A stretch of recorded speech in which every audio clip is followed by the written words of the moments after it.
Welcome to the Tech Egg. Don't get scrambled. Enjoy the video. You start by removing the batteries or the rechargeable pack and setting them aside. This isolates power issues. Once done, perform a console power cycle by holding the Xbox power button for 10 seconds, unplugging for 10 seconds, then restarting.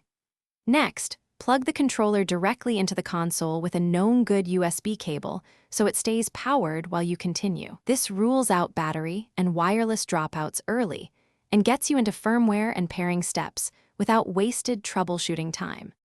You should open the Xbox Accessories app while the controller is USB connected so you can see firmware status and install any updates. Firmware often fixes sleep or power bugs. Once updated, unplug and press the controller sync button, then the console sync to repair it. This clears pairing glitches that cause shutoffs. If pairing fails, make sure to try another USB port and cable and test the controller on a PC or another Xbox to separate controller hardware problems from console issues.